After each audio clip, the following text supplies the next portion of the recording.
Hi guys, so welcome back to my channel. I'm really sorry for the delay, but here it is. So today we are going to learn on subtopic 12.4, which is voluntary and involuntary actions. Okay, still under chapter 12, coordination and response in humans. Okay, so I hope you are ready with your pen and paper as usual. Take notes, take lots of notes, and yeah, if you have any comments, just leave it in the description box below. All right. Okay, as usual, let's look at the learning standard. Okay, so we have three learning standards here. So the first one is to compare and contrast between voluntary and involuntary actions. So you have to know what is voluntary and what is involuntary actions. And then to describe reflex action, okay, which involves 2 neurons and 3 neurons. So you have already learned the types of neurons, okay, in previous lessons. So you know the types of neurons that we have in our body. Okay, and lastly, to draw a reflex arc. All right, so let's go through them. Okay, so let's look at the voluntary and involuntary actions that involves in the human nervous system.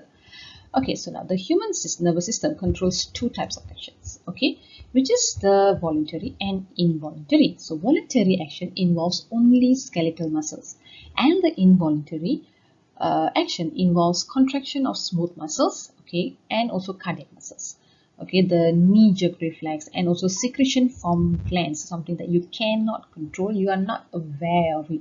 Okay, if you look at the differences here, you can have a look. Okay, you see actions that cannot be controlled, okay, and actions that can be controlled, cannot be controlled, and can be controlled.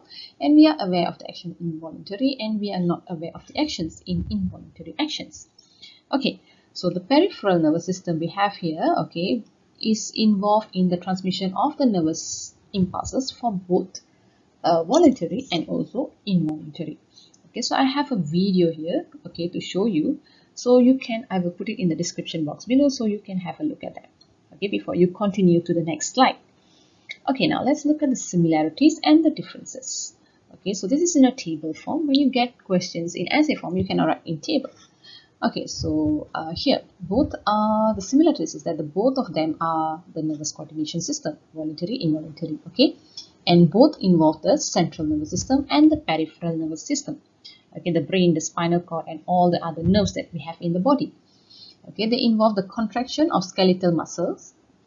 Okay, so for example, we have a knee-jerk reflex, okay, and both are initiated by stimulus. There must be a stimulus, then only this can happen, whether it is body temperature or whether it is the environment, okay, and both begin at the receptor and end at the effector. So if you look at the pathway of the impulse here, okay, involuntary action, we have receptor, okay, to spinal cord, to cerebrum, okay, which is the brain, and then back to the spinal cord and the effector.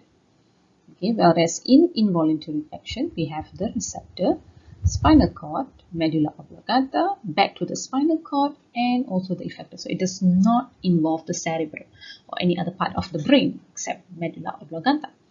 Okay, so the speed is slower involuntary, and involuntary you need a rapid speed. For example, you touch a hot item, a really hot item. So if the brain has to process whether, okay, I'm touching a hot pan now. If the brain has to process, you have to think whether shall I remove my hand from the pan or shall I just leave it there? So it causes damage to your hand. So that's why we need the involuntary actions to come in, okay, so that you can make decisions without involving your brains. All right, so the type of muscle involved, okay, for voluntary we have the skeletal muscles, and in involuntary action we have the smooth muscles and also the cardiac muscles. Okay, the purpose of that involuntary and voluntary, okay, so for the voluntary action we need it, okay, to respond. We need the response to fulfill personal purposes, okay, based on experience. Okay, so you can think about it, whether you want to say, whether you want to go for exercising today, it's up to you, okay. But involuntary action is very important for the continuity of survival. Okay, if you have a fever, the fever has to go down. If you have if you are for example, your hormones level is controlled by involuntarily, okay, or if you are in danger, then you don't need your brain to make decision for you. The decision is made involuntarily. Okay, and a response to the same stimulus. Okay, the same stimulus may produce different responses. Okay, for example, a tired person may choose to sit, lie down, or continue working. You can choose it, so it is voluntary. But the same stimulus involuntarily, okay, always produce the same response.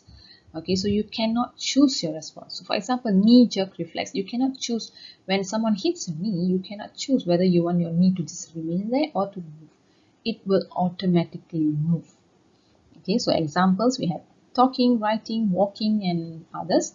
But for involuntary, we have heartbeat, peristalsis, respiration, okay, and any others. All right, so yeah, that's about it.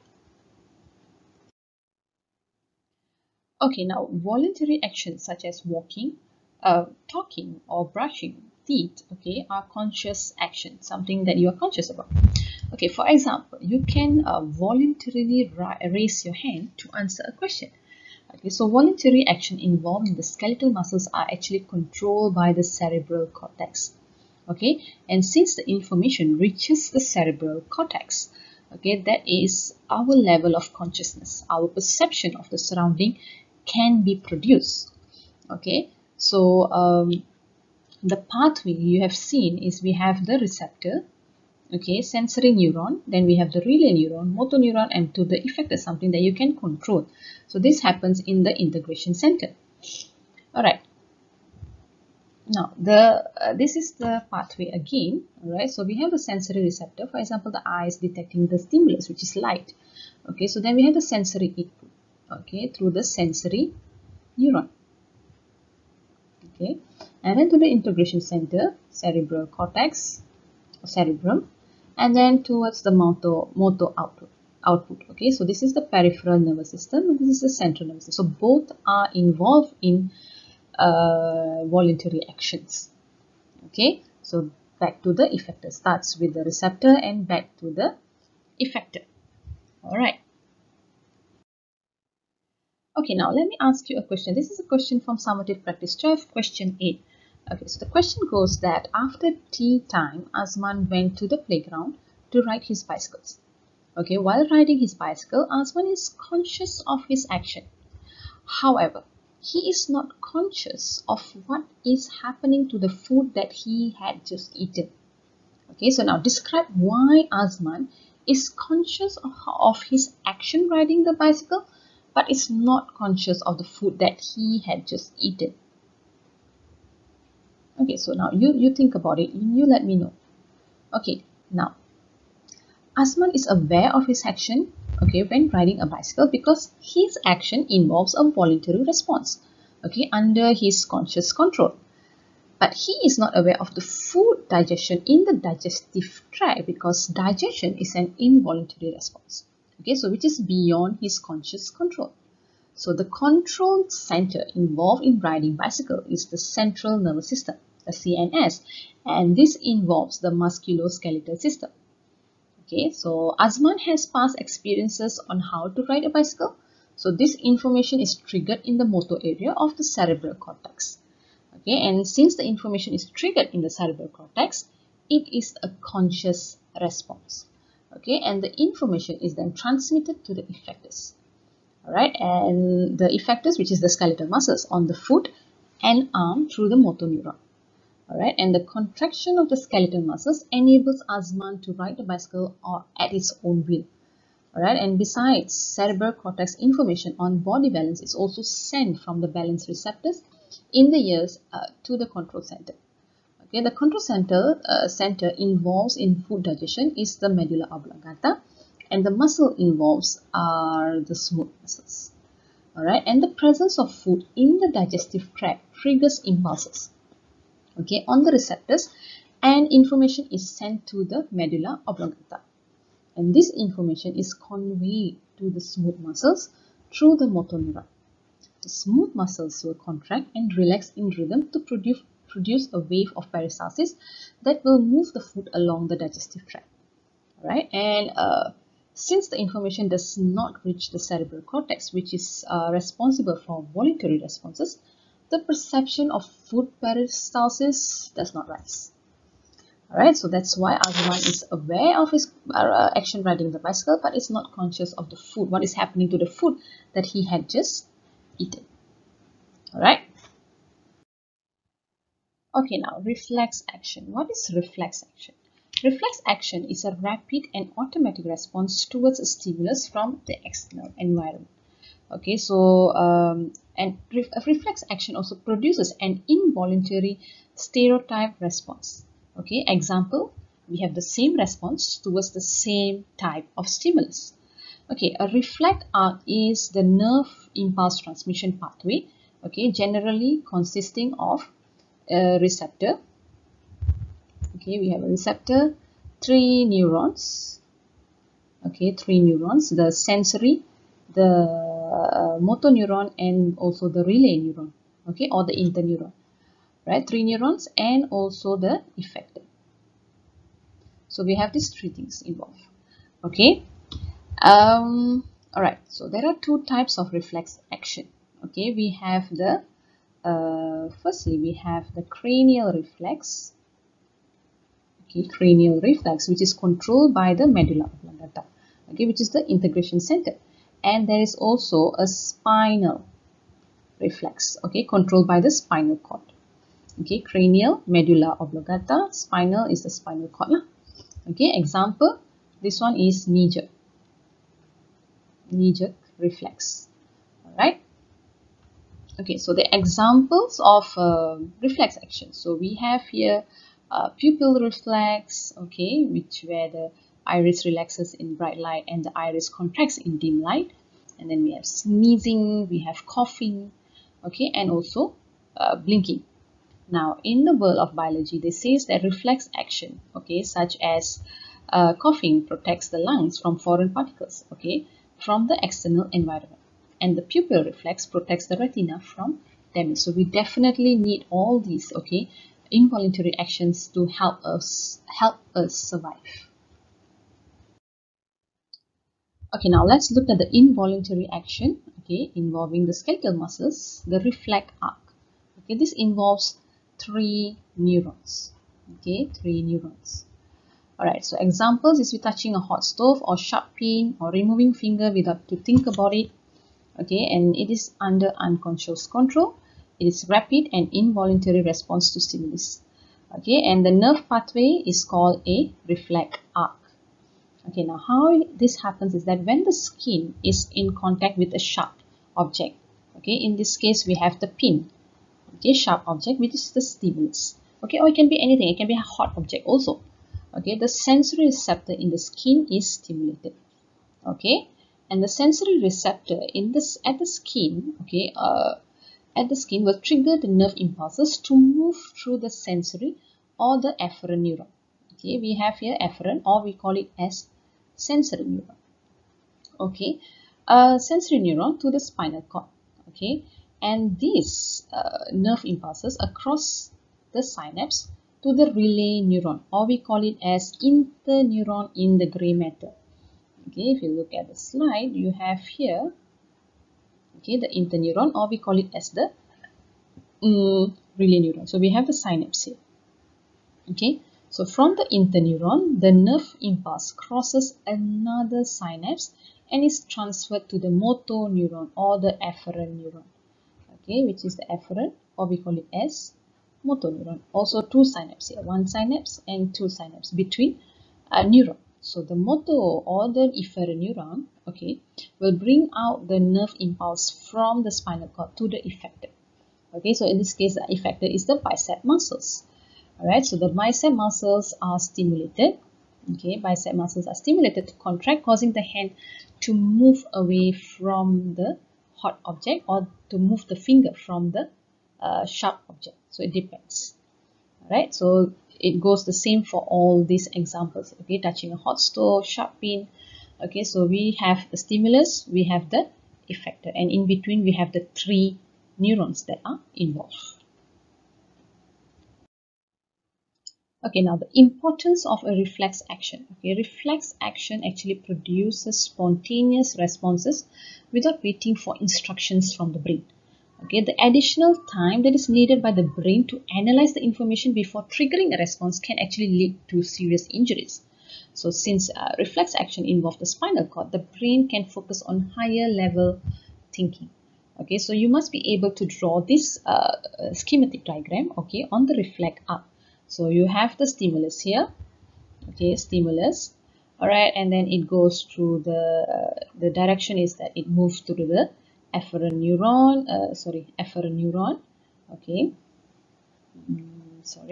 efferent neuron first, and then to the interneuron. We have two synapses here, and then back to the efferent neuron, and then to the muscle. So your pain receptors in the skin. Okay, so you pull your hand away from the hot object. So this you must be able to draw.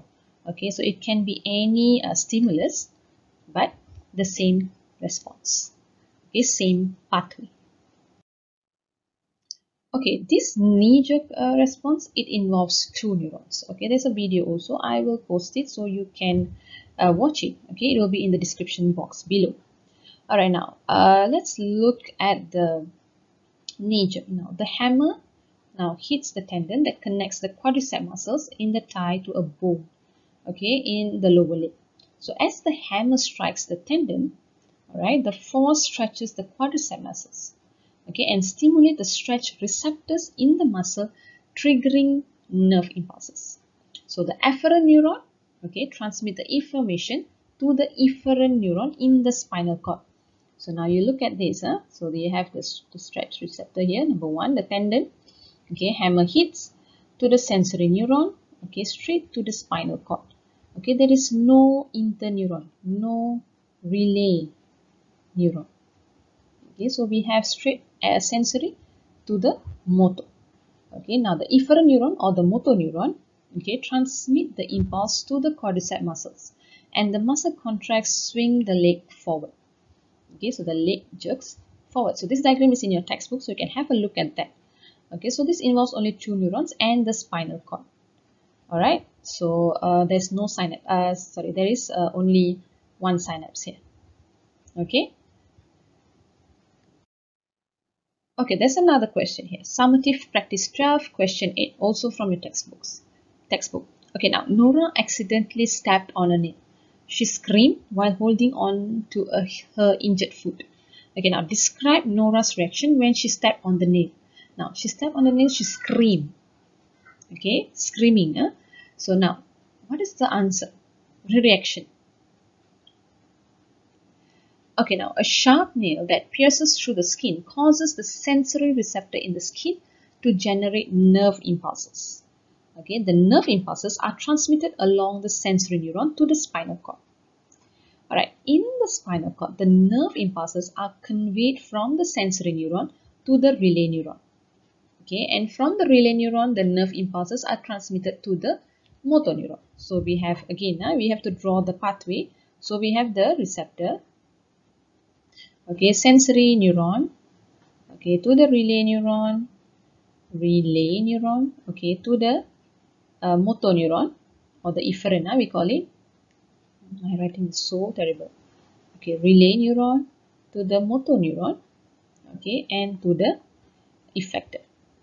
Okay, so the motor neuron actually carries the nerve impulses from the spinal cord, okay, to the effector, okay, which is the muscle tissue, so the foot can be moved immediately. Okay, so that's how it is, and she screamed is out of the response.